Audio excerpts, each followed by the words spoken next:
When Benjamin Franklin exited the Constitutional Convention, he was asked by a woman, "Sir, what have you given us?"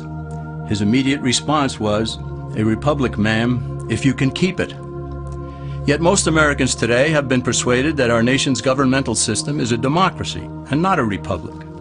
The difference between these two is essential in understanding Americanism and the American system. Before we discuss political systems, however, it's helpful to address the confusion that has been spread about the political spectrum. Many have been led to believe that the political spectrum places groups such as communists on the far left, fascists or dictators on the far right, and political moderates or centrists in the middle. However, a more accurate political spectrum will show government having zero power on the far right to having 100% power on the far left. At the extreme right, there is no government. The extreme left features total government under such labels as communism, socialism, Nazism, fascism, princes, potentates, dictators, kings, any form of total government. Those who claim that Nazis and fascists are right-wing never define their terms. This amounts to spreading confusion. Toward the middle of the political spectrum can be found the type of government limited to its proper role of protecting the rights of the people. That's where the Constitution of the United States is. Those who advocate such a form of government are really constitutional moderates. So let's analyze the basic forms of government. They are monarchy or dictatorship ruled by one, oligarchy ruled by a few, democracy ruled by a majority, republic ruled by law, and anarchy, which is ruled by no one. In discussing these five, we'll see that they can be narrowed down to even fewer. Looking first at monarchy or dictatorship, this form of government doesn't really exist in the practical sense. It's always a group that puts one of its members up front. A king has his council of nobles or earls, and every dictator has his bureaucrats or commissars, the men behind the scenes. This isn't ruled by one, even though one person may be the visible leader. It's ruled by a group. So let's eliminate monarchy, dictatorship, because it never truly exists. Oligarchy, which is ruled by a group, is the most common form of government in all history. And it is the most common form of government today. Most of the nations of the world are ruled by a powerful few, and therefore oligarchy remains. At the other end, we find anarchy, which means without government. Some people have looked over history and found that many of its worst crimes were committed by governments, so they decided that having no government might be a good idea. But this is a mistake, because as the ancient Greeks stated, without law there can be no freedom. Our founding fathers agreed and held that some amount of government is a necessary force in any civilized, orderly society. In a state of anarchy, however, everyone has to guard life, liberty, and property, and the lives of family members. Everyone must be armed, and movement is severely restricted because one's property has to be protected at all times. Civilized people have always hired someone to do the guarding, a sheriff, a police force, or some branch of government. Once law enforcement was in place, the people were freer. They could leave their property, work in the fields, and so on. In short, the proper amount of government makes everyone freer. There are some who advocate anarchy, however, not because they want no government, but because they don't like what they have. They use anarchy as a tool for revolutionary change.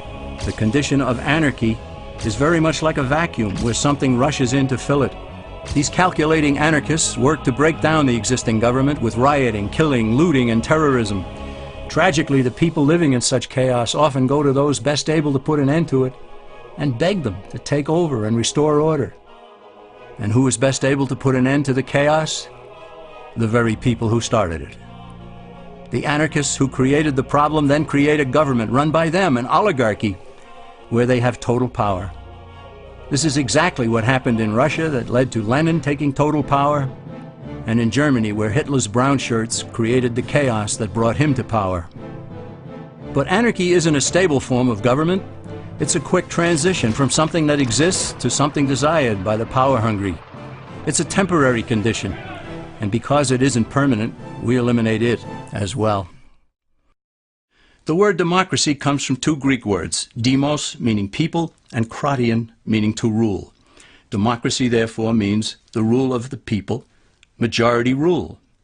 This, of course, sounds good, but suppose the majority decides to take away one's home, or business, or children.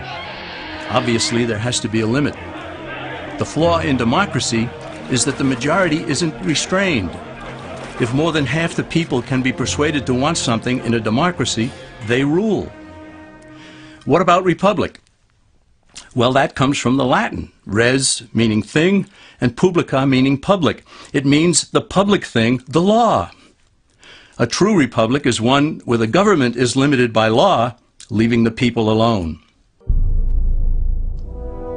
America's founders had a clean slate to write on. They could have set up an oligarchy. In fact, there were some who wanted George Washington to be their king. But the Founding Fathers knew history, and they chose to give us the rule of law in a republic, not the rule of a majority in a democracy. Why? Let's demonstrate the difference in the setting of the Old West. Consider a lynch mob in a democracy. 35 horseback riders chase one lone gunman. They catch him, and they vote 35-1 to hang him. Democracy has triumphed, and there's one less gunman to contend with. Now consider the same scenario in a republic. The 35 horseback riders catch the gunman and vote 35-1 to hang him, but the sheriff arrives, and he says, "You can't kill him. He's got his right to a fair trial." So they take the gunman back to town. A jury of his peers is selected, and they hear the evidence and the defense, and they decide if he shall hang. Does the jury even decide by majority rule? No, it has to be unanimous or he goes free. The rights of the government aren't subject to majority rule but to the law.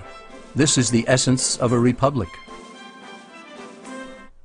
Many Americans would be surprised to learn that the word democracy does not appear in the Declaration of Independence or the U.S. Constitution, nor does it appear in any of the constitutions of the 50 states. The founders did everything they could to keep us from having a democracy. James Madison, rightly known as the father of the Constitution, wrote in essay number 10 of the Federalist Papers, "Democracies have ever been spectacles of turbulence and contention, have ever been found incompatible with personal security or the rights of property, and have in general been as short in their lives as they have been violent in their deaths." Alexander Hamilton agreed, and he stated, "We are a republican government. Real liberty is never found in despotism or in the extremes of democracy." Samuel Adams, a signer of the Declaration of Independence, stated, "Democracy never lasts long. It soon wastes, exhausts, and murders itself." The founders had good reason to look upon democracy with contempt, because they knew that the democracies in the early Greek city-states produced some of the wildest excesses of government imaginable.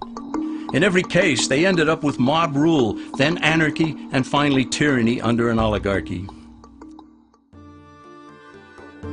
During that period in Greece, there was a man named Solon, who urged creation of a fixed body of law not subject to majority whims.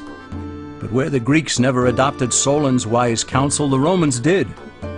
Based on what they knew of Solon's laws, they created the 12 tables of the Roman law, and in effect built a republic that limited government power and left the people alone.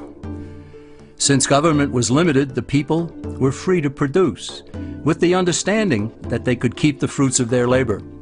In time, Rome became wealthy and the envy of the world.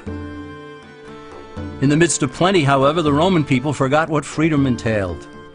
They forgot that the essence of freedom is the proper limitation of government.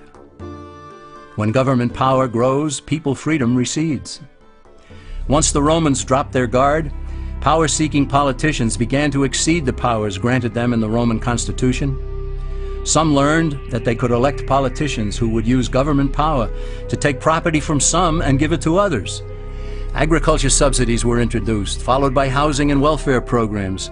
Inevitably, taxes rose and controls over the private sector were imposed. Soon, a number of Rome's producers could no longer make ends meet, and they went on the dole. Productivity declined, shortages developed, and mobs began roaming the streets, demanding bread and circuses from the government. Many were induced to trade freedom for security. Eventually, the whole system came crashing down. They went from a republic to a democracy, and ended up with an oligarchy under a progression of the Caesars.